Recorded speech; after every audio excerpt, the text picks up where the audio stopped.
Hello students, today I am going to start a new chapter of Political Theory class 11th, chapter 2 Freedom part 5th. So we were in page number 26 Negative and Positive Liberty. तो ऐसा है explain earlier कि freedom क्या होता है, अब किस तरीके की लिबर्टी होती है और क्या पॉजिटिव चेंज है इसमें, क्या नेगेटिव।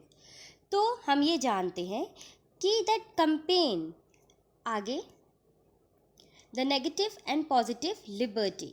तो ये है earlier in this chapter we had mention two dimensions of freedom school, freedom as absence of external constraint, freedom as expansion of opportunity to express oneself in a political theory.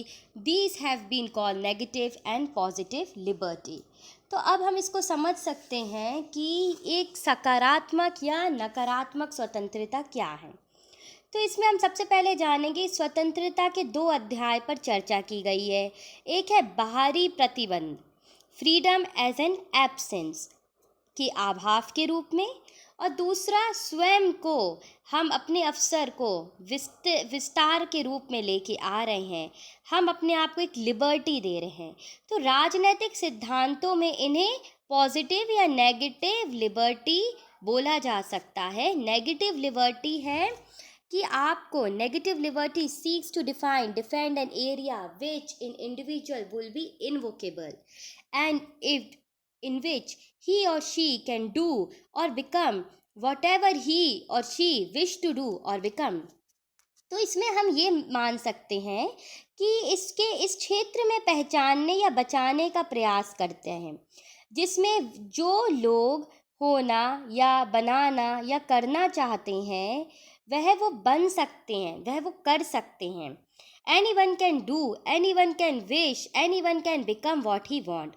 This is an area which no external authority can interfere. इसमें कोई बाहरी सत्ता ताकत इस पे कोई अपना एक डोमिनेंस नहीं ला सकता। The existence in a minimum area of a non-interference is the recognition that human nature, human identity, dignity, need an area where a person can act unobstructed by other. How big should this area be or what should it contain matters of discussion. तो कोई व्यक्ति हो उसको अपना कार्य करने की स्वतंत्रता हो, स्वीकृति हो। तो यही एक मानव प्रकृति है, ह्यूमन नेचर, या एक ह्यूमन डिग्निफाइड नेचर जो कि व्यक्ति को अपने द्वारा अपने हिसाब से कार्य करना देना चाहता है, मदद करना चाहता है, और ये हमेशा कंटिन्यू रहेगा।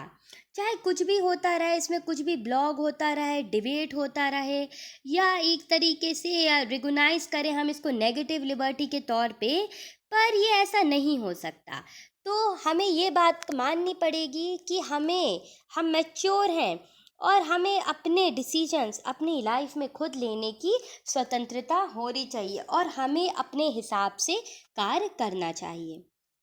So now on the page 27 of your book, it is written the human dignity get compromised when we here to ask the obvious question, is the choice of what clothes to wear in different situations, school, playground, field, offices, choice that belong to minimum area, and therefore one cannot be interfered by the external authority of the choice to be interfered by ICC or CBSC. Negative liberty argument are responsible to the question, over what area am I master? It is connected with explaining the idea of freedom. From in contrast, the argument of positive liberty are concerned with explaining the idea of a freedom too. तो हमें ये मानना चाहिए और ये जानना चाहिए कि व्यक्ति अपनी तरफ से खुद तय करे अपनी चीज़ें। तो किसी को कोई आप चॉइस या आपको प्रतिबंध नहीं लगाना चाहिए, या ये नहीं बोलना चाहिए कि इस खेल के मैदान में आपको ये पहन के आना पड़ेगा, इस स्कूल में आपको ये करना पड़ेगा। हर किसी का अपना चयन है, हर किसी की एक अपनी डिग्निटी है, चाहे छोटी हो चाहे बड़ी हो, और उसको अपना चयन अपनी चीज़ों के डिसीजन लेने की अथॉरिटी है, चाहे वो किसी भी राज्य का हो। उसके पास फ्रीडम है अपने आप को एक्सप्रेस करने की, चाहे वो कोई आईसीसी बोर्ड हो, सीबीएसई हो, वो अपना एक तरीके का प्रिस्क्रिप्शन और डिसीजन इन लोगों को नहीं दे सकता।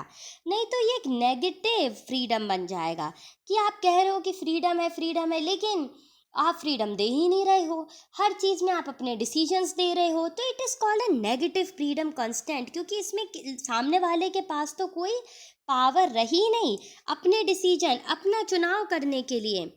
हु गवर्न्स मी, एक क्वेश्चन आता है कि मैं किसका स्वामी हूँ, मेरा स्वामी कौन है, मैं कौन हूँ, कौन मुझे चला रहा है, तो क्या मैं स्वतंत्रित हूँ?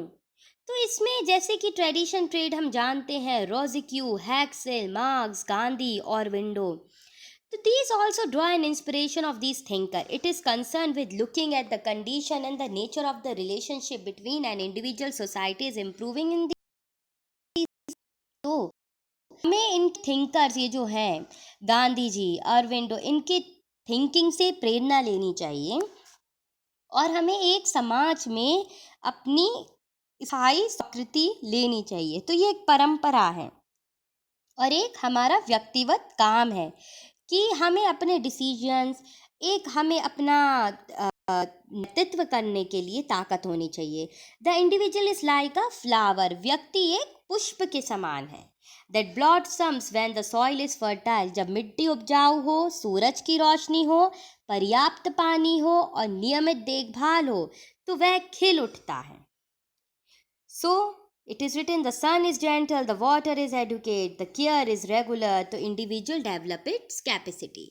तो इन सब चीज़ों का हमारे ऊपर पॉजिटिव कंस्ट्रेंट होना चाहिए। The person must not be constant by poverty और unemployment, they must have educate material resources to pursue their wants and needs. They must also have the opportunity to participate in the decision making process so that the laws made reflect their choices, so at least to take those preferences into account. Overall, to develop their mind and intellect, individual must have to access education and other associated opportunities to give a day-to-day life. तो व्यक्ति अपनी क्षमताओं का विकास करने के लिए, चाहे वो एक भौतिक हो, सोशल, राजनीतिक, पॉलिटिकल या एक तरीके से इकोनॉमिक वेलफेयर हो, तो उसको अपना लाभ उठाना चाहिए। तो इसका ये अर्थ है कि व्यक्ति गरीब अथवा बेरोजगार के कारण उसको वो पूरी आवश्यकताएं पूरी नहीं हो पाती हैं, तो उनके पास निर्णय लेने का कोई वो नहीं रहता, वो अपने भाग्य या अपने कानूनों की इच्छा के अनुसार या जैसा उन्हें जो रास्ता मिलता है वो करते जाते हैं। तो हर किसी के पास लिबर्टी नहीं है। Positive liberty recognises that one can be free from the society and hence try to make the society such that enable development of the individual, whereas negative liberty is concerned with irrevocable area of non-interference and not with a condition in society, otherwise this area of such negative liberty would like to expand minimum to we have a freedom to destroy।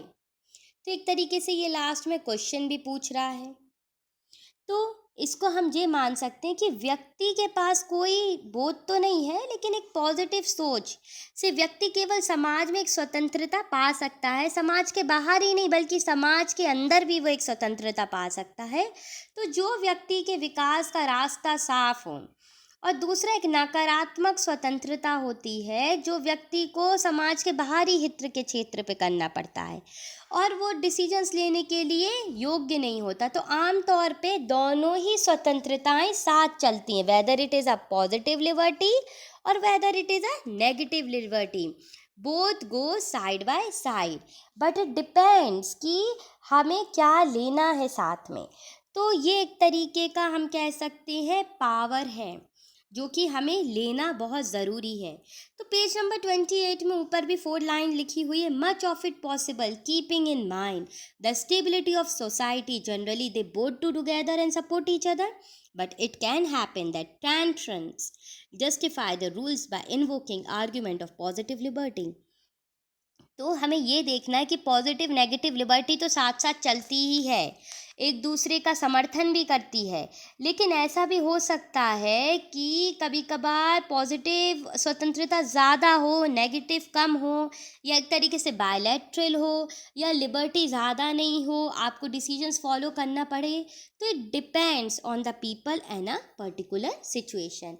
अब इसके आगे मेरा next part में रहेगा, part 6 में, और उसका last topic रहेगा